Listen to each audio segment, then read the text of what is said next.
The Russo-Swedish War of 1656–1658 was fought by Russia and Sweden as a theatre of the Second Northern War. It took place during a pause in the contemporary Russo-Polish War as a consequence of the Truce of Vilna. Despite initial successes, Tsar Alexis of Russia failed to secure his principal objective to revise the Treaty of Stolbovo, which had stripped Russia of the Baltic coast at the close of the Ingrian War. Background: when Charles X of Sweden invaded Poland, captured Warsaw and denounced his claims on the Russian conquests in the orbit of the Grand Duchy of Lithuania, Afanazy Ordnashchokhin decided it was an opportune time to suspend hostilities against the weakened Polish-Lithuanian Commonwealth and to attack the rear of the Swedish Empire instead. To that end he opened negotiations and concluded a truce with Poland in summer 1656, a move which enraged a major ally of Russia, Ukrainian hetman Bogdan Khmelnytsky, who maintained good relations with Sweden and was fighting against Poland. Campaigns. In July, a reserve force of the Russian army struck across Swedish and Ungria and overran two key Baltic fortresses, Nordborg and Nyn. A separate detachment advanced on Dorpat, which fell in October. The main forces marched along the bank of the western Dvina towards Riga, taking Daugavpils and Konice on the way. By the end of August, the capital of Livonia was besieged and bombarded. As Russia had no full-fledged navy to intercept reinforcements coming to the Swedish garrison across the Baltic, Riga managed to hold out until October, when foreign officers commanding a small Russian flotilla defected to the other side and the Russians had to lift the siege. In the aftermath of this reverse, the Swedes recaptured much of Ingria, took the Pskov monastery of the Caves and inflicted a defeat on the Russian general Matvei Sheremetev at Walk in 1657, but were eventually defeated by another Russian general, Ivan Korvinsky, at Gdov on the 16th of September 1657. Conclusion: by the end of 1658, Denmark was knocked out of the Northern Wars and the Ukrainian Cossacks under Khmelnytsky's successor, Ivan Vyhovsky, allied themselves with Poland, changing the international situation drastically and inducing the Tsar to resume the war against Poland as soon as possible. Under such circumstances,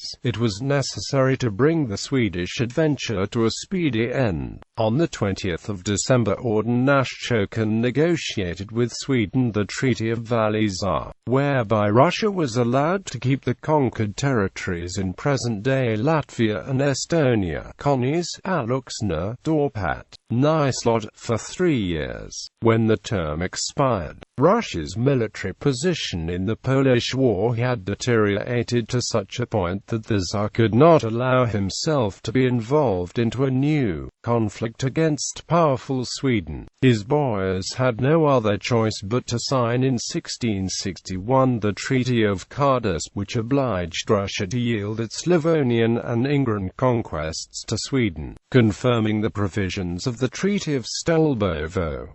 This settlement was observed until the Great Northern War broke out in 1700.